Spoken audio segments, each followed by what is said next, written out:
Russia నాశనం అయిపోతుంది అని అమెరికా అధ్యక్షుడు ట్రంప్ అంటూ ఉన్నాడు. రష్యా ఉక్రెయిన్ పై అనవసరంగా దాడి చేస్తోంది. ఉక్రెయిన్ ప్రజల ప్రాణాలను రష్యా తీస్తూ ఉంది. ఉక్రెయిన్ భూభాగంలో కొంత భాగాన్ని కాదు మొత్తం ఆక్రమించుకోవాలి అని రష్యా అనుకుంటూ ఉంది. ఇదే విధానంతో ముందుకు వెళ్తే రష్యా పతనం అయిపోతుంది అని అమెరికా అధ్యక్షుడు ట్రంప్ అంటూ ఉన్నారు. రష్యా ఉక్రెయిన్ పై దాడికి పాల్పడింది నిన్న. నిజానికి 2022 నుంచి రష్యా ఉక్రెయిన్ మధ్య యుద్ధం జరుగుతూనే ఉంది. అయితే నిన్న రష్యా ప్రయోగించిన ఎయిర్ స్ట్రైక్స్లో అతిపెద్ద దాడిగా చెప్పుకోవాలి. ఉక్రెయిన్పై ఏకంగా 69 మిసైల్స్ను 300 వరకు డ్రోన్లను ప్రయోగించింది. ఉక్రెయిన్ రాజధాని కీవ్ పై కూడా రష్యా విరుచుకుపడింది. దీనికి కారణం ఏంటి అంటే రష్యా అధ్యక్షుడు ప్రయాణిస్తున్న ఎయిర్ కాన్వాయ్ పై ఉక్రెయిన్ ఒక డ్రోన్ను దాడికి పంపించిందని రష్యా అంటూ ఉంది. గతంలో కూడా రష్యా అధ్యక్ష భవనంపై 2 డ్రోన్లను పంపించింది. దాన్ని మేము కూల్చివేశామని రష్యా చెప్పింది. కానీ అది మా పని కాదు అని ఉక్రెయిన్ చెప్పింది. ఇప్పుడు రష్యా అధ్యక్షుడు పుతిన్ ఎయిర్ కాన్వాయ్ పై దాడికి పాల్పడింది ఉక్రెయిన్ అని రష్యా చెప్తోంది. రష్యా అధ్యక్షుడు పుతిన్ త్రిటిలో ఆ దాడి నుంచి తప్పించుకున్నారు అని రష్యా చెప్తుంది. అదిగో ఒక్కసారి ఆర్టీవీ స్క్రీన్ పైన చూడండి, అదే ఉక్రెయిన్ పంపించిన డ్రోన్ అని రష్యా చెప్తోంది. ఆ డ్రోన్ను మధ్యలోనే పేల్చేశారు. ఆ రూట్లోనే పుతిన్ ఎయిర్ కాన్వాయ్ వెళుతూ ఉంది. సో ఆ రూట్లోనే ఈ డ్రోన్ రావడంతో దాన్ని గమనించిన రష్యా ఎయిర్ డిఫెన్స్ వ్యవస్థ ఆ డ్రోన్ను మధ్యలోనే కూల్చివేసింది. మీకు గుర్తుందా, 3 రోజుల క్రితం కనిమొలి టీం భారత దౌత్య బృందం రష్యా వెళ్ళినప్పుడు మాస్కో ఎయిర్పోర్ట్లో కనిమొలి టీం విమానం ల్యాండ్ అవటానికి కొన్ని నిమిషాల ముందు మాస్కో ఎయిర్పోర్ట్ పై కూడా దాడి జరిగింది. మాస్కో ఎయిర్పోర్ట్ నప్పుడు తాత్కాలికంగా షట్ డౌన్ చేశారు. కనిమొలి టీం ప్రయాణిస్తున్న విమానం కొంచెం సేపు సుమారు గంట పాటు గాలిలోనే చక్కర్లు కొట్టాల్సిన పరిస్థితి వచ్చింది. ఇప్పుడు రష్యా అధ్యక్షుడు పుతిన్ ప్రయాణిస్తున్న ఎయిర్ కాన్వాయ్ని టార్గెట్గా చేసుకుని పుతిన్ను చంపాలి అని ఉక్రెయిన్ ఈ డ్రోన్లను ప్రయోగించిందని రష్యా అంటోంది. ఆ డ్రోన్లను నేలమట్టం చేసిన తర్వాత ఏకంగా 69 మిసైల్స్ను ఉక్రెయిన్పై ప్రయోగించింది. సుమారు 300 వరకు డ్రోన్లను కూడా ప్రయోగించింది. అయితే ఈ దాడిని అమెరికా అధ్యక్షుడు ట్రంప్ ఖండిస్తున్నారు. 3 సంవత్సరాల క్రితం నేను అధ్యక్షుడిగా ఉండుంటే ఈ యుద్ధం వచ్చి ఉండేది కాదు అని ఇప్పటి అమెరికా అధ్యక్షుడు ట్రంప్ అంటూ ఉన్నాడు. నిజానికి 3 సంవత్సరాల క్రితం యుద్ధం జరిగిన ప్రారంభమైన ఆ సమయాన్ని మనం గుర్తు చేసుకుంటే అమెరికాను చూసుకునే ఉక్రెయిన్ మరింత రెచ్చిపోయింది అనే చర్చ కూడా పెద్ద ఎత్తున జరిగింది. అమెరికా ఇప్పటికీ ఆయుధాలను సప్లై చేస్తూ ఉంది ఉక్రెయిన్కి. ఉక్రెయిన్ని నాటో దేశాల్లో చేర్చుకోవాలని అనుకుంటుంది. ఒక్కసారి నాటో గురించి మాట్లాడుకుంటే నాటో సభ్య దేశాల్లో ఏ దేశం పైనైనా ఇంకొక దేశం దాడి చేస్తే అది మొత్తం నాటో దేశాలపైనే దాడి చేసినట్టుగా భావించి అన్ని దేశాలు ఆ దేశంపైకి యుద్ధానికి వస్తాయి. ఇప్పుడు ఉక్రెయిన్ని నాటోలో సభ్యత్వం తీసుకోవాలని, నాటో సభ్య దేశాల్లో కలుపుకోవాలని అమెరికా ఉసిగొలిపింది. ఆ ట్రాప్లో జెలెన్స్కీ పడ్డాడు. నాటోతో సభ్యత్వం తీసుకోవాలని అనుకున్నాడు. దాన్ని జాతీయ భద్రతగా వ్యతిరేకించిన రష్యా అప్పటి నుంచి ఉక్రెయిన్పై దాడి చేస్తూనే ఉంది. 3 సంవత్సరాలు అవుతుంది.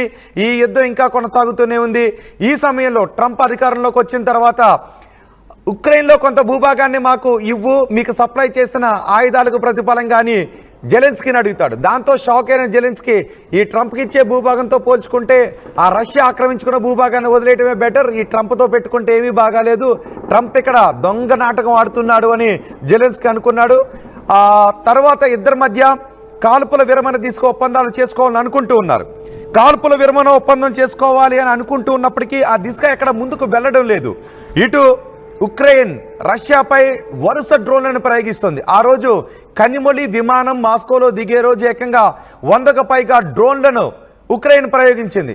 ఆ తర్వాత పుతిన్ వెళుతున్న విమాన కాన్వాయ్ని, ఎయిర్ కాన్వాయ్ని టార్గెట్గా చేసుకుని ఉక్రెయిన్ ఈ డ్రోన్ పంపించింది అని రష్యా చెప్తోంది. కానీ ఆ డ్రోన్ ఉక్రెయిన్ పంపించిందా లేదా అనేది ఉక్రెయిన్ ధృవీకరించాల్సినటువంటి అవసరం ఉంది. గతంలో కూడా క్రెమ్లిన్ రష్యా అధ్యక్ష భవనంపై క్రెమ్లిన్పై దాడికి ఉక్రెయిన్ పాల్పడింది. ఆ డ్రోన్లను కూల్చివేశామని రష్యా చెప్పింది. కానీ ఆ దాడికి మాకు సంబంధం లేదని 2023లో ఉక్రెయిన్ కూడా చెప్పుకొచ్చింది. మరి ఈ దాడికి ఉక్రెయిన్ పాల్పడుతోంది అని సృష్టించి రష్యా ఇలాంటి దాడులకు పాల్పడుతోందని ఉక్రెయిన్ అంటోంది. ఇప్పుడు అమెరికా అధ్యక్షుడు కూడా అదే చెప్తున్నాడు. రష్యా నాశనం అయిపోతోంది, రష్యా అధ్యక్షుడు పుతిన్ ఈ విధమైనటువంటి నిర్ణయాలతో ముందుకు వెళితే అని ట్రంప్ అంటూ ఉన్నారు. ఎటువంటి కారణం లేకపోయినా ఉక్రెయిన్ నగరాలపై డ్రోన్లు క్షిపణులతో విరుచుకుపడుతున్నారు అని అమెరికా అధ్యక్షుడు అంటున్నారు. కాదు, మా అధ్యక్షుడు పుతిన్ని చంపాలి అని ఉక్రెయిన్ ప్లాన్ చేసింది, అందుకే ఎయిర్ కాన్వాయ్ పైకి డ్రోన్ను పంపించింది, మేము దాన్ని కూల్చివేసి ఇప్పుడు మేము ఈ దాడికి పాల్పడ్డాము అని రష్యా అంటూ ఉంటే, ఎటువంటి కారణం లేకుండానే ఉక్రెయిన్ నగరాలపై క్షిపణులతో విరుచుకుపడుతున్నారు అని అమెరికా అధ్యక్షుడు ట్రంప్ అంటున్నారు. అమెరికా అధ్యక్షుడు ట్రంప్ ఇంకేమంటున్నారు అంటే, ఉక్రెయిన్లో కొంత భాగాన్ని కాదు, ఏకంగా మొత్తం ఉక్రెయిన్నే ఆక్యుపై చేసుకోవాలని రష్యా అనుకుంటూ ఉంది. కానీ అది సరైన నిర్ణయం కాదు, అది రష్యా పతనానికి దారితీస్తుంది, రష్యా పతనం అయిపోతుందని అమెరికా అధ్యక్షుడు అంటున్నారు. ఉక్రెయిన్ అధ్యక్షుడు జెలెన్స్కీ తీరుపై తీవ్రమైన స్థాయిలో విరుచుకుపడ్డారు. ఐ డోంట్ లైక్ దిస్ అంటూ అమెరికా అధ్యక్షుడు విరుచుకుపడ్డారు. పిచ్చిగా ప్రవర్తిస్తున్నారు అంటూ పుతిన్ పిచ్చిగా ప్రవర్తిస్తున్నారు అంటూ అమెరికా అధ్యక్షుడు అంటున్నారు. ఒకసారి అమెరికా అధ్యక్షుడు ఏం మాట్లాడారో చూద్దాం. I'm not happy with what Putin's doing. He's killing a lot of people, and I don't know what the hell happened to Putin. I've known him a long time, always gotten along with him, but he's sending rockets into cities and killing people, and I don't like it at all, okay? We're in the middle of talking, and he's shooting rockets into Kiev and other cities. I don't like it at all. President, what do you want to do about And that? I'm surprised. I'm very surprised. We'll see what we're going to do. What am I going to tell you? You're the fake news, aren't you? You're totally fake. All right, any other questions? I don't like what Putin is doing, not even a little bit. He's killing people. And something happened to this guy, and I don't like it. 2022లో ఈ యుద్ధం ప్రారంభమైన దగ్గర నుంచి Russia Ukraine పై చేసిన దాడుల్లో ఇదే అతిపెద్ద దాడి. ఈ స్థాయిలో ఎయిర్ స్ట్రైక్స్ ఎప్పుడు రష్యా చేయలేదు. ఈ స్థాయిలో ఉక్రెయిన్పై రష్యా దాడికి దిగలేదు. రాజధాని కీవ్తో పాటు ఏకంగా 30 నగరాలను టార్గెట్ చేసింది. అపార్ట్మెంట్లో పై కూడా ఈ డ్రోన్లను ప్రయోగించింది. కొన్ని భవనాలు పూర్తిగా నేలమట్టం అయిపోయాయి. 12 మంది చనిపోయారు. అదిగో రాత్రి సమయంలో ఉక్రెయిన్పై మిసైల్స్ డ్రోన్లను ప్రయోగించినప్పుడు అక్కడ జరుగుతున్న విధ్వంసం తాలూకు దృశ్యాలు అవి. ఇప్పుడు మీరు ఆర్టీవీ స్క్రీన్ పైన చూస్తున్నవే విధ్వంసం తాలూకు దృశ్యాలు ఉక్రెయిన్పై. ఇప్పుడు రష్యా ఏం చెబుతోందో మీకు ఒక్క విషయం చాలా స్పష్టంగా చెప్తాను. అది విన్న తర్వాత మీ అభిప్రాయాన్ని కామెంట్ బాక్స్లో తెలియచేయండి. ఇప్పటికే పాకిస్తాన్ మన జాతీయ భద్రతకు ముప్పు అని మనం అనుకుంటూ ఉన్నాం. పాకిస్తాన్ కూడా మనల్ని వాళ్ళ ఉనికికి ముప్పు అని పాకిస్తాన్ అనుకుంటూ ఉంది. మన దేశంపై రక్తపాతాన్ని సృష్టించాలనుకున్న పాకిస్తాన్పై మనం సర్జికల్ స్ట్రైక్స్ చేసాం. ఆపరేషన్ సింధూర్తో వాళ్ళ స్థావరాలను ధ్వంసం చేశాం. ఆ తర్వాత పాకిస్తాన్ మనపై సైనిక చర్యకు దిగితే మనం తిప్పి కొడితే ఈ ట్రంపే మధ్యలో వచ్చి నేను యుద్ధాన్ని ఆపేస్తాను అంటూ ట్రంప్ వస్తూ ఉన్నాడు. అక్కడ ఉక్రెయిన్కి ఆయుధాలు సప్లై చేస్తూ రష్యాపై యుద్ధానికి గిల్లుతూనే రష్యా ఊరుకోవాలి, రష్యా సంయమనంగా ఉండాలి అంటూ ఉన్నాడు. ఇటు ఉక్రెయిన్కి ఆయుధాలు సప్లై చేస్తున్నాడు. ఇక్కడ పాకిస్తాన్తో కూడా అదే మాట చెప్తూ ఉన్నాడు. IMF నుంచి భారీగా నిధులు సమకూర్చే విధంగా లోన్ ఇప్పించడంలో ఇదే ట్రంప్ దొంగాట ఆడాడు. ఇప్పుడు పాకిస్తాన్ తన మిలిటరీ సామర్థ్యాన్ని పెంచుకునే ప్రయత్నాలు చేస్తూ ఉంది. అటు టర్కీతో ఒప్పందాలు చేసుకుంటూ ఉంది, ఇటు చైనాతో ఒప్పందాలు చేసుకుంటూ ఉంది. మధ్యలో ట్రంప్ దొంగాట ఆడుతూ ఉన్నాడు. ఇక్కడ రష్యాను కూడా అదే అంటున్నాడు, రష్యా నాశనం అయిపోతుందని ట్రంప్ అంటూ ఉన్నాడు ఉక్రెయిన్పై దాడికి పాల్పడితే. కానీ రష్యా ఏమనుకుంటోంది అంటే, ఉక్రెయిన్ ఈ సమయంలో వదిలేస్తే ఇది మరింత బలం పుంజుకొని మా జాతీయ భద్రతకు ముప్పు కలిగిస్తుంది, కాబట్టి ఈ సమయంలో నేను ఉక్రెయిన్ను వదలలేను అని రష్యా అంటూ ఉంది. మరి రష్యా అనుకుంటున్న దాంట్లో న్యాయం ఉంది అని మీరు అనుకుంటూ ఉన్నారా? మీ అభిప్రాయం ఏంటో ఒకసారి కమెంట్ బాక్స్లో తెలియచేయండి. నేను మా ప్రతినిధి రామ్దాస్తో మాట్లాడతాను. రామ్దాస్, అమెరికా అధ్యక్షుడు ట్రంప్ అంటూ ఉన్నారు, రష్యా ఇదే విధానంతో ముందుకు వెళ్తే రష్యా అంతమైపోతుంది, రష్యా పతనం అయిపోతుంది అని అమెరికా అధ్యక్షుడు అంటున్నారు. అమెరికా అధ్యక్షుడు ట్రంప్ వ్యాఖ్యల్ని ఎలా చూడాలి? దాదాపు 3 ఏళ్లకు పైగా కొనసాగుతున్న ఈ యుద్ధానికి సంబంధించి ట్రంప్ తాను అధికారంలోకి వచ్చిన తర్వాత యుద్ధాన్ని ఆపుతానంటూ చేసిన ప్రయత్నాలు జరుగుతున్న వేళ ఇటు ఓవైపు శాంతి చర్చల కోసం, సీజ్ ఫైర్ కోసం ఆ చర్చలు నడుస్తున్న వేళ ఇప్పుడు రష్యా భారీ వైమానిక దాడులతో ఉక్రెయిన్పై విరుచుకుపడుతున్న నేపథ్యంలో ప్రస్తుతం అక్కడ దాదాపు 13 మంది వరకు కూడా చనిపోయారు. అందులో 2 చిన్నారులు కూడా ఉన్నట్టుగా తెలుస్తుంది. ఈ నేపథ్యంలోనే ఒక్కసారిగా రష్యా అధ్యక్షుడి తీరుపై డొనాల్డ్ ట్రంప్ అయితే మండిపడుతున్న పరిస్థితి కనబడుతుంది. డొనాల్డ్ ట్రంప్ చెప్తున్న దాని ప్రకారం పూర్తిగా పుతిన్ కంప్లీట్గా ఉక్రెయిన్ను ఆక్యుపై చేసుకుందామనే ఆలోచనలో ఉన్నాడు, ఆక్రమించుకునే ఆలోచనలో ఉన్నాడు. కానీ ఇదంతా కూడా తిరిగి రష్యా పతనానికి కారణమవుతుంది. ఖచ్చితంగా రాబోయే రోజుల్లో రష్యాకి ఇది ముప్పు అంటూ అటు డొనాల్డ్ ట్రంప్ పుతిన్ తీరును తప్పుబడుతున్న పరిస్థితి కనబడుతుంది. తీవ్రంగా అసహనం వ్యక్తం చేస్తున్నారు. పూర్తిగా తాము వైపు శాంతి చర్చలకు ప్రయత్నిస్తున్న, మరోవైపు పుతిన్ ఇలాంటి చర్యలకు పాల్పడడం సరైంది కాదు, నాకు ఇది ఏమాత్రం నచ్చట్లేదు, ఇష్టం లేదంటూ ట్రంప్ మాట్లాడుతున్న వ్యాఖ్యలు కూడా మనం ఇందాక విన్నాం. సో ఆ రకంగా అంటే ఇప్పటి వరకు కూడా ట్రంప్ ఎన్నికల సమయంలో హామీ ఇచ్చారు, తాను కనుక అధికారంలోకి వస్తే రష్యా ఉక్రెయిన్ వార్ని ఆపుతానంటూ చేసిన హామీ మేరకు ఇప్పుడు ఆయన చేస్తున్న ప్రయత్నాలు మాత్రం ఎట్టి పరిస్థితుల్లో ఇక్కడ సక్సెస్ అయినట్టుగా మనకు కనిపించలేదు. కానీ ప్రయత్నాలు అయితే కొనసాగుతున్న పరిస్థితి కనబడుతుంది. కానీ ఇదే నేపథ్యంలో at the same time Russia కనుక దాడులు కంటిన్యూ చేస్తే రష్యాపై మరిన్ని ఆంక్షలు విధిస్తామంటూ పుతిన్ చెప్తున్న పరిస్థితి కనబడుతుంది. అట్ ద సేమ్ టైం పుతిన్తో పాటు జెలెన్స్కీపై కూడా, ఉక్రెయిన్ ప్రెసిడెంట్ జెలెన్స్కీపై కూడా ట్రంప్ మండిపడుతున్నారు. ఇదంతా కేవలం జెలెన్స్కీ మాట తీరు సరిగ్గా లేదు, జెలెన్స్కీ మాట్లాడే మాటలు కనుక సరిగ్గా ఉంటే ఇవాళ ఈ పరిస్థితి వచ్చేది కాదు, జెలెన్స్కీ నోరు జారుతున్నారు, ఈ పరిస్థితులన్నిటి కూడా జెలెన్స్కీ కారణం అంటూ జెలెన్స్కీపై కూడా మండిపడుతున్న పరిస్థితి కనబడుతుంది ఉక్రెయిన్ ప్రెసిడెంట్పై. సో రకంగా ఇటు ఇద్దరిపై కూడా అసహనం వ్యక్తం చేస్తున్నారు. సో మొత్తం మీద రష్యా జరుపుతున్నటువంటి ఇటు కీవ్ అటు మాస్కో మధ్య జరుగుతున్నటువంటి చర్చలు కూడా పూర్తిగా ఇటు ఓవైపు ఇటు ఈ రెండు దేశాల మధ్య ఖైదీల పరస్పర మార్పిడి జరుగుతున్న ఈ సమయంలోనే అటు మరోవైపు ఈ వైమానిక దాడులు జరగడం, ఏకంగా ఇది అత్యంత భారీ దాడి, ఈ మూడేళ్లలో జరుగుతున్న అత్యంత భారీ దాడి చెప్పవచ్చు. దాదాపు 367 పైగా డ్రోన్లు, మిసైల్స్ అటు కీవ్పై విరుచుకుపడుతున్నాయి. అలాగే ఉక్రెయిన్పై అనేక నగరాలపై విరుచుకుపడుతున్న పరిస్థితి కనబడుతోంది. సివిలియన్స్ టార్గెట్గా జరుగుతుంది, చిన్నపిల్లలు మరణిస్తున్నారు, పౌరులు మరణిస్తున్నారు, చాలా ప్రాంతాల్లో భయంకరమైన పరిస్థితులు నెలకొన్నాయి. ముఖ్యంగా భవనాలన్నీ కూడా నేలమట్టమవుతున్న పరిస్థితి కనబడుతుంది. ఉక్రెయిన్లో చాలా భారీ స్థాయిలో విధ్వంసం కొనసాగుతోంది. 3 ఏళ్లలో ఇంతటి భారీ, గతంలో వార్ స్టార్ట్ అయినప్పుడు కూడా ఇంతటి భారీ డ్రోన్లు దాడి కానీ మిసైల్స్ కానీ విరుచుకుపడ్డ పరిస్థితి లేదు. ఇప్పుడు పూర్తిగా ఎప్పుడైతే రష్యా ఉక్రెయిన్పై దురాక్రమణకు పాల్పడిన తర్వాత ఇదే అత్యంత భారీ స్థాయి దాడి అనుకోవచ్చు. దాదాపు వందల సంఖ్యలో డ్రోన్లు విరుచుకుపడుతున్నాయి. వాటిని ఉక్రెయిన్ చాలా వరకు వాటిని నిర్వీర్యం చేస్తున్న పరిస్థితి కనబడుతుంది. కానీ కొన్ని అపార్ట్మెంట్లో జనావాసాలపై పడుతున్న నేపథ్యంలో ప్రస్తుతం భారీ నష్టమే జరుగుతుంది. ఈ నేపథ్యంలో తాజాగా ఈ ఇరువురి మధ్య అంటే ఓవైపు శాంతి చర్చలని చెప్తూనే, ఓవైపు ఖైదీల మార్పిడి చేసుకుంటూనే, మరోవైపు ఈ దాడులు రష్యా ఇప్పటికీ రష్యా చాలా స్పష్టంగా చెప్తోంది, మేము చేస్తున్న ఈ దాడి మా జాతీయ భద్రతను దృష్టిలో పెట్టుకొని, ఉక్రెయిన్ని ఈ సమయంలో వదిలేస్తే అది మా జాతీయ భద్రతకు భంగం కలిగించే చర్యలకు ఉక్రెయిన్ పాల్పడే అవకాశం ఉంటుంది, కాబట్టి ఈ సమయంలో మేము వెనుకడుగు వేయలేమని చెప్తుంది. సో కాల్పుల విరమణకు లేదంటే రష్యా పెడుతున్నటువంటి కండిషన్స్కు ఉక్రెయిన్ ఒప్పుకోకపోతే రష్యా వెనక తగ్గే అవకాశమే లేదు. సో అదే సమయంలో అమెరికా అధ్యక్షుడు ట్రంప్ ఏమంటున్నాడు, రష్యా అధ్యక్షుడు ఇదే విధానంతో ముందుకు వెళ్తే రష్యా పతనం అయిపోతుంది అంటున్నాడు. ఈ అమెరికా అధ్యక్షుడి వ్యాఖ్యలపై రష్యాలో వినిపిస్తున్న మాటలు ఏంటి, రష్యా రియాక్షన్స్ ఏంటి? అంటే మొదటి నుంచి కూడా డొనాల్డ్ ట్రంప్ చాలా రష్యాపై, అంటే పుతిన్ తనకు చాలా మంచి మిత్రుడు, నా మాట విన్నట్టే వింటాడు కానీ మాట తప్పుతున్నాడు అంటూ ఆయన చెప్తున్న పరిస్థితి. ప్రధానంగా రష్యా తన సొంత ప్రయోజనాలు చూసుకుంటున్న పరిస్థితి కనబడుతుంది. ముఖ్యంగా ఉక్రెయిన్ను పూర్తి స్థాయిలో గ్రిప్లోకి తెచ్చుకునేందుకు రష్యా ప్రయత్నిస్తున్నారని మనకి ఇక్కడ అర్థమవుతుంది. అనేక ప్రాంతాల్లో ఇక్కడ యూరోపియన్ యూనియన్ దేశాలన్నీ కూడా ఏకమై అటు ఉక్రెయిన్కి సైనిక సహాయం చేస్తున్నాయి. బ్రిటన్, నార్వే, కెనడా ఇలా చాలా దేశాలు $1 బిలియన్ సహాయం చేశాయి, సైనిక సహాయం చేస్తున్నాయి. అయినప్పటికీ కూడా రష్యా పూర్తి స్థాయిలో ఉక్రెయిన్పై విరుచుపడుతున్న పరిస్థితి కనబడుతోంది.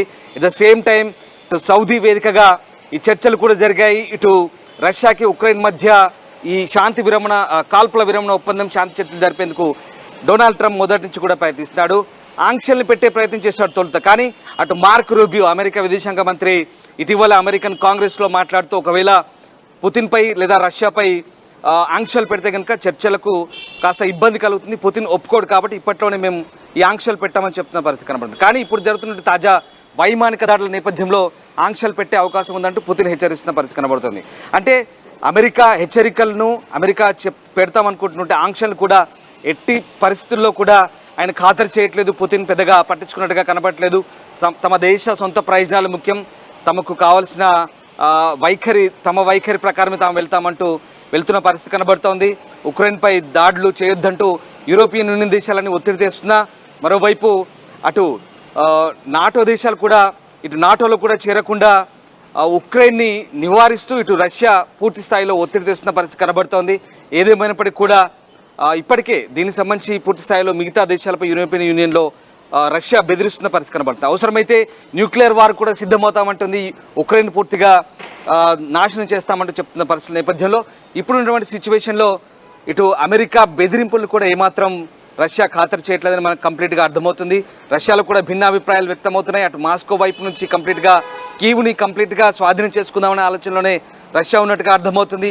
ఎవరెన్ని ఆంక్షలు పెట్టినా, ఎవరెన్ని బెదిరింపులు చేసినా, శాంతి చర్చల ప్రక్రియ ఓవైపు కొనసాగుతూనే ఉన్నా, ఓవైపు ఖైదీల మార్పిడి కొనసాగుతూనే ఉన్నా, రష్యా మాత్రం ఉక్రెయిన్పై పూర్తి స్థాయిలో దాడులు అయితే ప్రస్తుతానికి కంటిన్యూ చేస్తుంది. తాజాగా జరిపినటువంటి దాడిలో దాదాపు 13 మంది వరకు మరణించినట్టుగా తెలుస్తుంది. ఇప్పుడు అతిపెద్ద భారీ దాడులు అయితే జరుగుతుంది, భారీగా బాంబింగ్ చేస్తుంది ఉక్రెయిన్పై. సో రాత్రి పగలు విడిచిపడుతున్న పరిస్థితి కనబడతా ఉంది. దీంతో ఒకసారిగా మరోవైపు యూరోపియన్ దేశాలు అయితే ఆందోళన వ్యక్తం చేస్తున్న పరిస్థితి కనబడతా ఉంది. ఈ నేపథ్యంలోనే మరి అమెరికా ఇంకా ఎంత మేరకు ఒత్తిడి తెస్తుంది రష్యాపై, ఎలాంటి కేవలం డొనాల్డ్ ట్రంప్ వ్యాఖ్యలతో పుతిన్ ఏమైనా దిగొస్తాడా, లేదా అంతర్జాతీయంగా ఇంకా ఒత్తిడి పెరుగుతున్న రష్యాపై ఈ దాడులు ఎంతవరకు సాగుతాయన్నది ఇంకా వేచి చూడాల్సింది. రామ్దాస్, మీరు కొద్దిసేపు అందుబాటులోనే ఉండండి. భారతీయులు ఎప్పుడు రష్యాని నమ్ముతారు. నిజానికి మన భారతదేశం గురించి, రష్యా గురించి ఒక విషయాన్ని మనం మాట్లాడుకోవాలి. నేను మాట్లాడుతున్న విషయంపై మీరేమనుకుంటున్నారో, ఈ న్యూస్ చూస్తున్న మీరేమనుకుంటున్నారో ఒక అభిప్రాయాన్ని తెలియచేయండి. ప్రపంచ దేశాలన్నీ కూడా కళ్ళు మూసుకుని నమ్మగలిగే దేశం ఒక్కటే, భారతదేశం. భారతదేశం ఏ దేశానికి హాని చేయదు. అలాంటి భారతదేశం ఎలాంటి పరిస్థితుల్లోనైనా నమ్మగలిగే దేశం మనకి రష్యా. అవునా కాదా? మీ అభిప్రాయాన్ని కమెంట్ బాక్స్లో తెలియచేయండి. ఎందుకంటే ఇప్పటికే మనం చూస్తున్నాం, ఒక 4% మంది, 2% మంది ఎప్పుడు పాకిస్తాన్కి సపోర్ట్ చేసే వాళ్ళు ఉంటారు. అందుకే ఇక్కడ ఉక్రెయిన్కి సపోర్ట్ చేస్తున్నారు, అమెరికాకి సపోర్ట్ చేస్తున్నారు. యుద్ధం వస్తే ఎవరిది గెలుపు అంటే అమెరికా, రష్యా. రష్యాకి భారతీయులు 96% మంది సపోర్ట్ చేస్తారు. ఎందుకంటే మనం అమెరికాను చూస్తాం, ఏ ఎండకు ఆ గొడుగు పట్టే నీతిని, ధర్మాన్ని అమెరికా ప్రవర్తిస్తూ ఉంటుంది. అంతే కదా, గతం నుంచి మనం చూసాం, 71లో కూడా మనం చూసాం, ఏ ఎండకు ఆ గొడుగు పడుతుంది. ఇప్పటికీ భారతదేశ అవసరం అమెరికాకు ఉంది కాబట్టి భారతదేశంతో స్నేహం అంటుంది. మనకి ఇప్పటికే చూడండి, భారతీయులందరూ నా మిత్రులు అంటాడు ట్రంప్, మోదీ నా మిత్రుడు అంటాడు ట్రంప్, అటు వ్లాదిమిర్ పుతిన్ కూడా నా మిత్రుడు అంటాడు ట్రంప్. మరి ఇక్కడ రష్యా పతనమైపోవాలని కోరుకుంటున్నాడు ట్రంప్. భారతదేశం నా మిత్రుడు అంటూ IMF నుంచి భారీగా నిధులు ఇచ్చేలాగా పాకిస్తాన్కి సపోర్ట్ చేశాడు ఈ ట్రంప్. పాకిస్తాన్ని మళ్ళీ సగం చచ్చిన పాముని పూర్తి కోలుకునేలాగా, బలిసేలాగా చేశాడు. వాళ్ళ మిలిటరీని బలోపేతం చేసుకునే విధంగా సహాయాన్ని అందించాడు ఈ ట్రంప్. ఆ తర్వాత ఏం చేశాడు? చైనాతో వాణిజ్య ఒప్పందాలను సార్ట్అవుట్ చేసుకున్నాడు ఈ ట్రంప్. ఆ తర్వాత సౌదీ అరేబియా వెళ్ళాడు, సౌదీతో కూడా వాణిజ్య ఒప్పందాలను చేసుకున్నాడు ఈ ట్రంప్. మరి IMF నుంచి పాకిస్తాన్కి నిధులు రావడంలో ప్రధాన పాత్ర పోషించింది ఎవరు అంటే సౌదీ అరేబియా, చైనా. ఈ రెండు ఫినాన్షియల్ గ్యారంటీని ఇచ్చాయి. ఇక్కడ అమెరికా అడ్డు పెట్టలేదు. చూసారా ఎంత దొంగటాడిందో? ఇప్పుడు ఈ ట్రంప్ ఏమంటున్నాడు? రష్యా పతనం అయిపోతుంది అని అంటున్నాడు. ఇక్కడ పాకిస్తాన్ని బలమైన దేశం అని ఈ ట్రంప్ అంటూ ఉన్నాడు. ఇప్పుడేం చేశాడు? ఒక పీస్ కమిషన్లో పాకిస్తాన్లో ఉగ్ర శిబిరాల్లో శిక్షణ పొందిన ఇద్దరిని తీసుకుని వెళ్ళి ట్రంప్ ఆ పీస్ కమిషన్లో పీస్ కమిషన్లో ఒక మంచి స్థాయిలో నియమించాడు. ఒక్కొక్కటి మనం గుర్తు చేసుకుంటే ఏమనిపిస్తుందో మీ అభిప్రాయం రాయండి. చూసారా? అంటే ఏ ఎండక గొడుగు పట్టేటటువంటి ధర్మాన్ని ట్రంప్ అవలంబిస్తూ ఉన్నాడు. గోడ మీద పిల్లిలా ఉండి ఎటు అవకాశం ఉంటే ఇటు షేక్ హ్యాండ్ ఇస్తాడు, ఇటువైపు చూస్తూ ఉంటుంటాడు ట్రంప్. ఒకవైపు షేక్ హ్యాండ్ ఇస్తాడు గోడ యువతలకి, గోడ అవతల వైపు ట్రంప్ చూస్తూ చిరునవ్వులు నవ్వుతూ ఉంటుంటాడు అమెరికా ఇలాంటి నీతిని, ఇలాంటి ధర్మాన్ని పోషిస్తూ ఉంటుంది. రష్యా చేసిన దాంట్లో తప్పు ఉందో లేదో మనం చూస్తే ఒక్క మాట మీకు చెప్తాను. ఉక్రెయిన్ నాటో దేశాలలో చేరాలని అనుకుంటోంది. నాటో దేశాల్లో ఉక్రెయిన్ చేరితే రష్యా ఎప్పుడైనా ఉక్రెయిన్పై కానీ నాటో దేశాల్లో ఉన్న ఏ దేశం పైనైనా దాడికి పాల్పడితే, ఒక బాంబు వేస్తే, ఈ నాటో దేశాలన్నీ నువ్వు మాపైనే దాడి చేసినట్టని ఒక్కసారిగా కూడబలుక్కుని మరి రష్యాపై యుద్ధానికి వస్తాయి. అందుకే రష్యా భయపడుతోంది. రష్యాకి ఉక్రెయిన్కి ఎప్పుడు యుద్ధ వాతావరణమే కనిపిస్తూ ఉంటుంది. ఈ ఉక్రెయిన్ని నాటో దేశాల్లో చేర్చాలి అని అమెరికా ఎప్పటి నుంచో కుయుక్తులు పన్నుతుంది. ఎందుకంటే ఉక్రెయిన్కి రష్యాకి మధ్య విభేదాలు రెచ్చగొట్టడం కోసం. దానికి భయపడిన రష్యా ఉక్రెయిన్పై దాడికి పాల్పడింది. ఇది తప్ప? మీరేమనుకుంటున్నారు? తప్పనుకుంటున్నారా, కాదనుకుంటున్నారా? మీ అభిప్రాయాన్ని కమెంట్ బాక్స్లో తెలియచేయండి. మనం ఇప్పుడు పాకిస్తాన్ మనని ఎలాగైతే మన జాతికి ముప్పని అనుకుంటూ ఉన్నామో, మన భద్రతకు ముప్పని అనుకుంటూ ఉన్నామో, రష్యా కూడా అలాగే ఉక్రెయిన్ని తమ భద్రతకు ముప్పు అనుకుంటుంది. పక్కనున్న దేశం ఎక్కడో ఉన్న నాటో దేశాల తో చేతులు కలుపుతూ ఉంటే, పశ్చిమ దేశాలతో చేతులు కలుపుతూ ఉంటే ఆ ప్రభావం రష్యాపై ఖచ్చితంగా ఉంటుంది. అందుకే రష్యా భయపడింది. ఒకవేళ ఉక్రెయిన్ నాటో దేశాలతో కలిసిపోతే, ఆ ఒప్పందం అయిపోతే, రేపొద్దున్న ఎప్పుడైనా ఉక్రెయిన్పై రష్యా ఒక బాంబో లేదంటే ఏదైనా సైనిక చర్య తీసుకుంటే ఈ నాటో దేశాలన్నీ ఒక్క ఉదుటిన రష్యాపైకి దండెత్తుకొస్తుంటుంటాయి. అందుకే రష్యా భయపడింది, ఉక్రెయిన్నే బెదిరించింది. నువ్వు నాటోతో వెళ్ళావంటే నేను మాత్రం నేను చితక్కొట్టుడు కొడతాను అని ఉక్రెయిన్ బెదిరించింది. మరి ఇప్పుడు రష్యా చేసింది తప్ప? మీరేమనుకుంటున్నారు? రష్యా చేసింది తప్ప అనుకుంటున్నారా, కాదనుకుంటున్నారా? మీ అభిప్రాయం కామెంట్ బాక్స్లో తెలియచేయండి. మరి రష్యా అధ్యక్షుడి విమానం వెళ్తోంది. మనం చూసాం కదా, మన టీం, కనిమొలి టీం, మన దౌత్యవేత్తల టీం రష్యా మాస్కోలో వెళ్ళింది. మరి మాస్కోలోకి వెళ్ళినప్పుడే ఎందుకు ఒక 120-130 డ్రోన్లను మాస్కో ఎయిర్పోర్ట్ పైకి ఈ ఉక్రెయిన్ పంపించింది? రష్యా ఉక్రెయిన్ మధ్య యుద్ధం జరుగుతున్నప్పుడు నిజమే మనం తటస్థంగా ఉన్నాం, మనం ఏ దేశానికి సపోర్ట్ చేయలేదు. కొన్ని సందర్భాల్లో మన దేశం తటస్థ వైఖరిని, అంతర్జాతీయ విషయాలు తటస్థ వైఖరిని ప్రవర్తిస్తుంటుంది. మిగతా దేశాల విషయంలో మనం ఇక్కడ తటస్థంగా ఉన్నాం. మనం రష్యాకి వ్యతిరేకంగా ఓటు వేయలేదు, అటు ఉక్రెయిన్కి సపోర్ట్గాను మనం వెళ్ళలేదు, తటస్థంగా ఉన్నాం. ఈ తటస్థంగా ఉండటాన్ని కూడా ఉక్రెయిన్ జీర్ణించుకోలేకపోతుంది. సో మరి మొన్న మాస్కోలో మన దౌత్య బృందం వెళ్ళినప్పుడు దాడి వాంటెడ్లీ జరిగిందా మాస్కో ఎయిర్పోర్ట్పై? ఏమో, దానికి ఉక్రెయిన్ సమాధానం చెప్పాలి, కాదు అని అంటోంది. మరి ఇప్పుడు రష్యా అధ్యక్షుడు విమానం వెళుతూ ఉంది. రష్యా అధ్యక్షుడు విమానం వెళుతూ ఉన్నప్పుడు ఈ ఉక్రెయిన్ రష్యా అధ్యక్షుడిని చంపేద్దామని, రష్యా అధ్యక్షుని గాల్లోనే వేసేద్దామని ఒక డ్రోన్ పంపించింది. కొంచెంలో రష్యా అధ్యక్షుడు బతికిపోయాడు. ఎందుకంటే రష్యా అధునాతన ఎయిర్ డిఫెన్స్ వ్యవస్థ ఉంది. మన S-14 కూడా, S-400, మన S-400ని కూడా మనం సహకారంతో, మన బ్రహ్మోస్ని కూడా మనం రష్యా కలిపి కదా చేసుకున్నాం. తుక్కు కింద మొన్న చైనా టపాసుల్ని కొట్టినట్టుగా తుక్కు కింద కొట్టి పారేస్తాం. ఇప్పుడు ఉక్రెయిన్ పంపించినటువంటి వాటిని కూడా రష్యా దగ్గర ఇంకా అధునాతన ఎయిర్ డిఫెన్స్ వ్యవస్థ ఉంది కదా, ఆ ఎయిర్ డిఫెన్స్ వ్యవస్థతో అధ్యక్షుడి విమానానికి ఎదురుగా వస్తున్న డ్రోన్ గాల్లోనే పేల్చి పారేసింది. కావాలంటే మీకు ఒకసారి నేను ఆర్టీవీ స్క్రీన్ పైన చూపిస్తాను. కొంచెంలో ఒకవేళ ఏదైనా అటు ఇటు తప్పదు. ఎందుకంటే ఏ డిఫెన్స్ వ్యవస్థ అయినా 95, 98, 99 లేదంటే 99.999 ఎక్కడో 0.111 ఎక్కడో ఒక అవకాశం ఉండొచ్చు కదా. అదిగో చూడండి ఒకసారి 4వ బాక్స్లో, ఒకవేళ ఆ 0.111లో తప్పి ఎక్కడైనా అధ్యక్షుడి విమానాన్ని ఢీ కొడితే ఈ పాటికి ఒక పెద్ద దుర్వార్తనే వినాల్సి వచ్చేది. ఇప్పటికే ఉక్రెయిన్ రష్యా అధ్యక్షుని చంపడానికి కుట్రలు పన్నుతోంది. గతంలో కూడా క్రెమ్లిన్ అధ్యక్ష భవనంపై దాడికి ప్రయత్నించింది అనే వార్తలు కూడా వచ్చాయి కదా. మరి ఇప్పుడు రష్యా ఉక్రెయిన్పై ఊరుకోవాలా? Yes, of course. నిజంగానే మనం యుద్ధాన్ని సపోర్ట్ చేయొద్దు, ప్రజలు చనిపోతున్న విధానాన్ని మనం సపోర్ట్ చేయలేం. అందుకే గాజాపై ఆ రేంజ్లో దాడి జరుగుతున్నప్పటికీ కూడా అక్కడ పసిపిల్లల ప్రాణాలు కోల్పోతుంటే మనకు కూడా బాధ కలుగుతుంది, ప్రపంచానికి బాధ కలుగుతుంది. కానీ ఇక్కడ జాతి భద్రత, రష్యా జాతి భద్రత, అందుకే ఉక్రెయిన్పై దాడి చేస్తుంది. మరి యుద్ధాన్ని ఆపేస్తాను అన్న ఈ ట్రంప్ గారు ఉక్రెయిన్కి ఆయుధాలు సప్లై చేస్తాడు. మీకు గుర్తుందా, ట్రంప్ అధికారంలోకి వచ్చిన తర్వాత ఈ శ్వేత సౌధంలో జెలెన్స్కీ, అమెరికా అధ్యక్షుడు, అమెరికా ఉపాధ్యక్షుడు ట్రంప్, జెలెన్స్కీ ఈ ముగ్గురు కలిసి కూర్చున్నప్పుడు మీ యుద్ధం 3 రోజులకు మించి చేయలేరు, మేము ఆయుధాలు ఇస్తున్నందుకే మీరు యుద్ధం చేస్తున్నారనే విషయాన్ని డైరెక్ట్గా అమెరికాలోనే చెప్పాడు. పైగా మీరు అమెరికా వచ్చి మా మీడియా ముందు మమ్మల్ని ఎలాగంటారు అని ఆ జెలెన్స్కీనే కొంత బెదిరించినటువంటి పరిస్థితి కూడా ఉంది. సో యుద్ధాన్ని ఆపేస్తానన్న ట్రంప్ ఆ తర్వాత ఎక్కడ కూడా యుద్ధాన్ని ఆపలేరు. కానీ జెలెన్స్కీ మరి కాల్పుల విరమణ అంటూ ఉన్నారు. నిజానికి రష్యా గనక గట్టిగా కన్నెర చేస్తే ఉక్రెయిన్ అనేది ఉండదు. మనం ఏ విధంగా అయితే గట్టిగా కన్నెర చేస్తే పాకిస్తాన్ ఉండదో, రష్యా ఆ విధంగా కన్నెర చేస్తే ఉక్రెయిన్ కూడా ఉండదు. కానీ ఉక్రెయిన్ విషయంలో మనం కొంత తటస్థ వైఖరిగానే ఉన్నాం, కొంత సహాయంగానే ఉన్నాం, మిత్రదేశంగానే భావిస్తాం. మనం ఉక్రెయిన్ అంతమైపోవాలని మనం కోరుకోవట్లేదు. కానీ రష్యా ఉక్రెయిన్ మధ్య స్నేహపూర్వక వాతావరణం ఉండాలి అని. కానీ రష్యా ఏమనుకుంటుంది అంటే ఉక్రెయిన్ తోక దాడిస్తోంది, ఉక్రెయిన్ నాటో దేశాలతో చేతులు కలపాలనుకుంటుంది. నాటో దేశాలతో ఎందుకు చేతులు కలపాలనుకుంటుంది? మళ్ళీ ఇదే అమెరికా కదా. సో అమెరికా ప్రవర్తించేటటువంటి విధానం అలా ఉంటుంది. వెనుక చేత్తో, ఒకవైపు చేత్తో గోడకి యువతలో ఉన్న వాళ్ళకి షేక్ హ్యాండ్ ఇస్తుంది, అవతల పక్క ఉన్న వాళ్ళతో నవ్వుతూ పలకరిస్తుంది.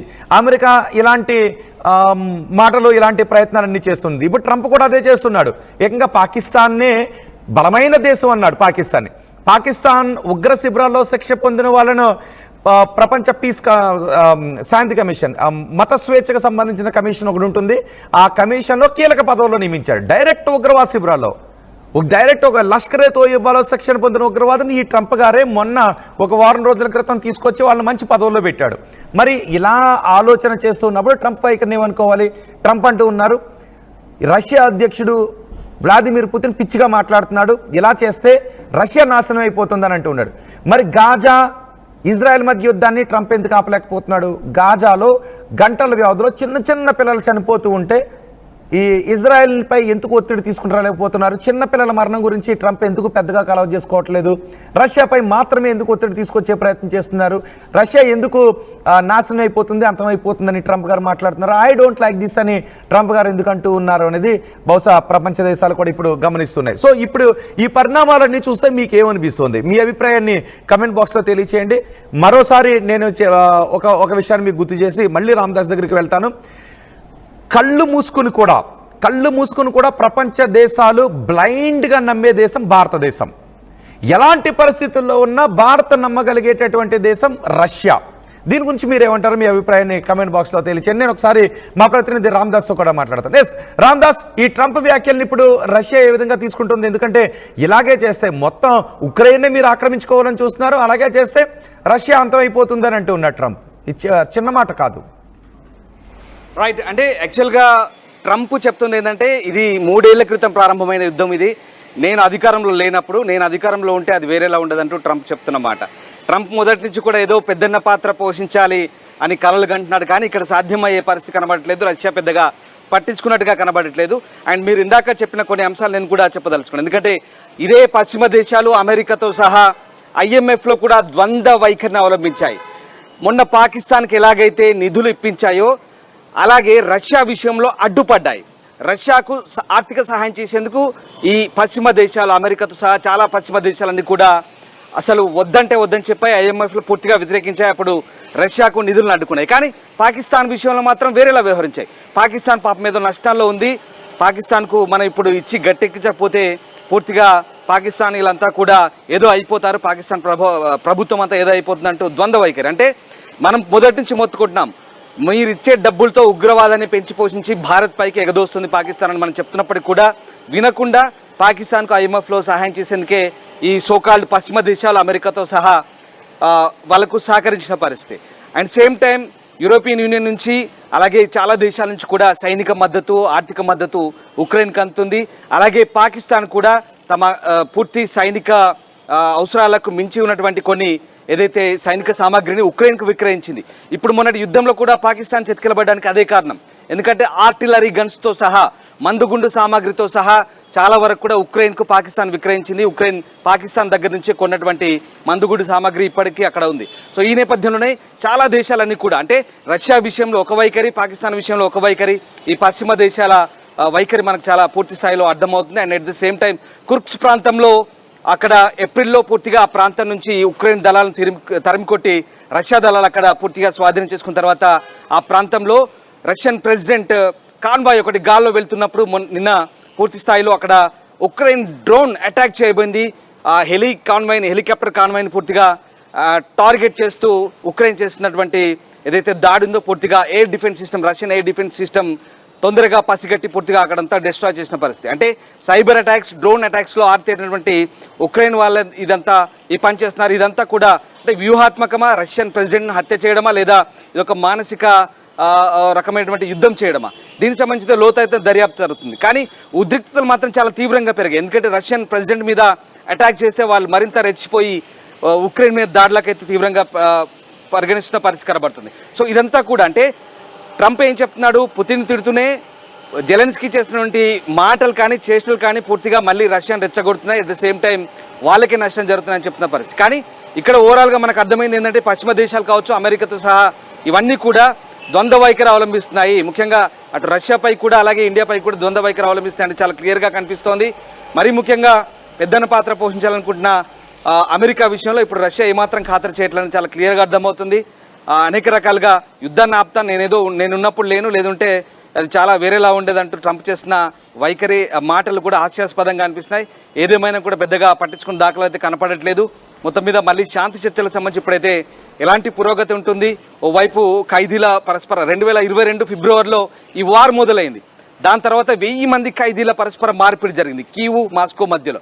ఇంతటి భారీ మార్పిడి ఓవైపు జరుగుతూనే మరోవైపు రష్యన్ ప్రెసిడెంట్ని టార్గెట్ చేయడము, డ్రోన్లతో హతమార్చాలనుకోవడమే ఇప్పుడు ఈ దాడికి అతిపెద్ద కారణంగా చెప్తున్నారు. సో మొత్తం మీద రష్యా అయితే దాడులు ఇప్పట్లో ఆపేలా కనిపించట్లేదు, పూర్తి స్థాయిలో విరుచుపడుతుంది. మరి అమెరికా ఎలాంటి పాత్ర పోషిస్తుంది, అమెరికా మాటల్ని పెద్దగా పట్టించుకుంటుందా రష్యా అనేది తెలియాల్సింది. కానీ ఇక్కడ పుతిన్ చెప్తున్నారు అమెరికా సైలెంట్గా ఉండడంతో రష్యాకు మరింత ప్రోత్సాహం లభిస్తుందంటూ పుతిన్ కూడా అమెరికాని రెచ్చగొట్టే జెలెన్స్కీ మాట్లాడుతున్న మాటలు, అటు రష్యా అమెరికాని తప్పుపడుతున్నాడు, అమెరికా సైలెంట్గా ఉంటేనే పుతిన్ రెచ్చిపోతున్నారని చెప్తున్న మాటలు. సో ఇవన్నీ కూడా కలగలిపి ఒక రకంగా ఒక ఇటు ట్రంప్ ఆడుతున్న ఒక డ్రామాలా కనిపిస్తున్నాయి. ట్రంప్ చేసే ప్రయత్నాలు పెద్దగా వర్కౌట్ అయినట్టుగా ఎక్కడా కనిపించట్లేదు. కానీ చూడాలి, అంటే రష్యా మాత్రం తన దేశాన్ని, తన సార్వభౌమత్వాన్ని, తమ అధ్యక్షుని కాపాడుకునే ప్రయత్నాల్లో ఉంది. మాస్కో కానీ క్రెమ్లిన్ కానీ ఇవన్నీ కూడా చాలా గట్టిగా ధీటైన సమాధానం చెప్తుంది. చూడాలి ఇంకా ఎలాంటి పరిణామాలు చోటు చేసుకుంటే రష్యా ఉక్రెయిన్ మధ్య శాంతి చర్చలు ఏమైనా పురోగతి సాధిస్తారా, లేదా ఇంకా యుద్ధం కొన్నాళ్ల పాటు కొనసాగుతుంది అన్నది వేచి చూడాల్సింది.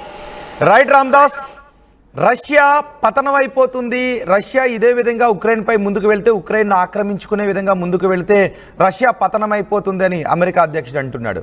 నిజానికి ఒక విషయాన్ని గమనించాలి, ఉక్రెయిన్ రష్యా అధ్యక్షుని గాల్లోనే లేపేద్దామని డ్రోన్ను పంపిస్తే రష్యా సూప్ తాగుతూ కూర్చుంటుందా?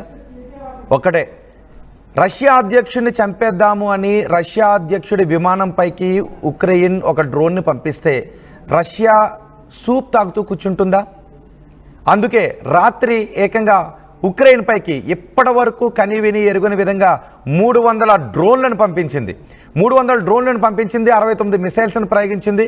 రాజధాని కీవ్ నగరంతో పాటు ఏకంగా చాలా ప్రాంతాలను రష్యా టార్గెట్ చేసుకుని మొత్తం చుక్కలు చూపించింది ఉక్రెయిన్కి. కొంచెంలో రష్యా అధ్యక్షుడు త్రిట్లో పెద్ద ప్రమాదం నుంచి తప్పించుకున్నాడు. ఆయన ఎయిర్ కాన్వాయ్కి రూట్లోనే ఒక డ్రోన్ పంపించింది. అందుకే అంటున్నాను, రష్యా అధ్యక్షుని లేపేయటానికి ఉక్రెయిన్ ఒక డ్రోన్ పంపిస్తే రష్యా గదిలో మరమరాలు తింటూనో సూప్ తాగుతూనో కూర్చుంటుందా? అందుకే మేము మా అధ్యక్షుడిని లేపేయాలని అనుకుంటే మేము శాంతియుతంగా కూర్చోవాలని రష్యా అంటూ ఉంది. కానీ అమెరికా అధ్యక్షుడు అంటూ ఉన్నాడు, రష్యా అనవసరంగా ఉక్రెయిన్ భూభాగాన్ని ఆక్రమించుకోవాలని చూస్తోంది. లేనిపోని కారణాలతో, ఏమీ లేని కారణాలతో, ఎటువంటి కారణం లేకుండా ఉక్రెయిన్పై దాడికి పాల్పడుతోంది. ఉక్రెయిన్ మొత్తం, కొన్ని ప్రాంతాలను కాదు మొత్తం ఉక్రెయిన్ని ఆక్రమించుకోవాలని రష్యా చూస్తోంది. ఇదే విధంగా రష్యా ముందుకు వెళ్తే, ఇదే మంచి పద్ధతి అనుకునే రష్యా ముందుకు వెళ్తే రష్యా త్వరలోనే పతనం అయిపోతుంది. ఇది రష్యా అంతానికి దారితీసే అవకాశం ఉంటుంది. ఐ డోంట్ లైక్ దిస్ అని అమెరికా అధ్యక్షుడు అంటూ ఉన్నాడు. కానీ రష్యా మాత్రం ఈ ఉక్రెయిన్ ఇలా వదిలేస్తే ఇది మా జాతి భద్రతకు సంబంధించిన అంశం అని రష్యా అంటుంది. అందుకే ఎక్కడ కూడా వెనక్కు తగ్గి వెళ్ళలేదు. ఒక దశలో ఉక్రెయిన్ కూడా అనుకుంది, ఈ అమెరికాతో పెట్టుకునే కంటే రష్యాతో మాట్లాడుకుని వాళ్ళు అడిగిన భూభాగాన్ని ఇచ్చేయచ్చు అని. ఎందుకంటే నిజానికి ఆయుధాలన్నీ సప్లై చేసింది అమెరికా. ఒక దశలో అమెరికా ఏం అడిగింది అంటే, మేము మీకు సప్లై చేసిన ఆయుధాలకు గాను మీరు మాకు మీ దేశంలోని ఈ భూభాగాన్ని ఇవ్వండి అని అడిగింది. ఆ భూభాగంతో మొత్తం మన జెలెన్స్కీకి దిమ్మ తిరిగిపోయింది. ఈ అమెరికాకి ఈ భూభాగాన్ని ఇచ్చే కంటే రష్యా ఆక్రమించుకున్న భూభాగాన్ని వదిలేయడమే బెటర్ కదా అని జెలెన్స్కీ అనుకున్నాడు. అందుకే అమెరికా ప్లాన్ ఏంటో అర్థమై దిమ్మ తిరిగి మైండ్ బ్లాక్ అయి కింద పడిపోయాడు దెబ్బకి ఈ జెలెన్స్కీ. ఇలాంటి పరిస్థితి చోటు చేసుకుంది. సో ఈ అమెరికా విధానాన్ని మనం చూసుకోవచ్చు. నొసటితో వెక్కిరిస్తూ, నుదురుతో వెక్కిరించి నొసటితో మాట్లాడుతూ ఉంటుంది. ఈ చేత్తో షేక్ హ్యాండ్ ఇస్తుంది, ఎదురుగా ఉన్న వాళ్ళతో చిరునవ్వు నవ్వుతూ ఉంటుంది. శత్రువుకి షేక్ హ్యాండ్ ఇచ్చి అవతల వైపు ఉన్నటువంటి ప్రత్యర్థికి నవ్వుతూ మాట్లాడుతుంది. ఇలాంటి ద్వంద్వ వైఖరిని అమెరికా ప్రవర్తిస్తూ ఉంటుందనే విషయాలు చాలా సందర్భాల్లో, మొన్న మనకి పాకిస్తాన్ విషయంలో కూడా అదే చాలా స్పష్టంగా కనిపించింది. ఇప్పుడు రష్యా కూడా అమెరికాని ఏమాత్రం పట్టించుకోవడం లేదు. అమెరికా అధ్యక్షుడు ట్రంప్ మాటలను కూడా పట్టించుకోవడం లేదు. ఉక్రెయిన్ మా విషయంలో జాతి భద్రతకు భంగం అని మేము భావించినంతకాలం ఉక్రెయిన్పై ఈ దాడికి జరుగుతూనే ఉంటుందని చెప్తోంది. మరి కాల్పుల విరమణకు జరుగుతున్న ప్రయత్నాలు ఎంతవరకు ఫలితాన్ని ఇస్తాయో చూడాల్సిన అవసరం. సో ఇరు దేశాల మధ్య చోటు చేసుకున్న ఈ ఒప్పందాన్ని భారత్ పాకిస్తాన్ మధ్య చోటు చేసుకున్న ఉద్రిక్త వాతావరణంతో పోల్చుకుంటే మీకేమనిపిస్తుంది అమెరికా వైఖరి? మీ అభిప్రాయాన్ని కామెంట్ బాక్స్లో తెలియజేయండి.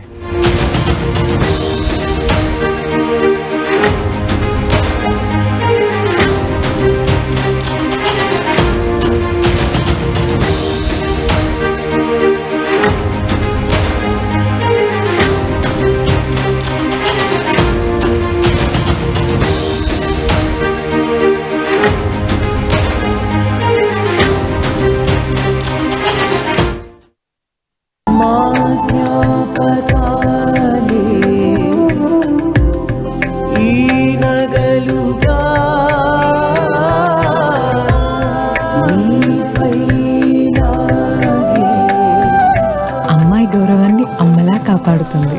Gokulam signature jewels.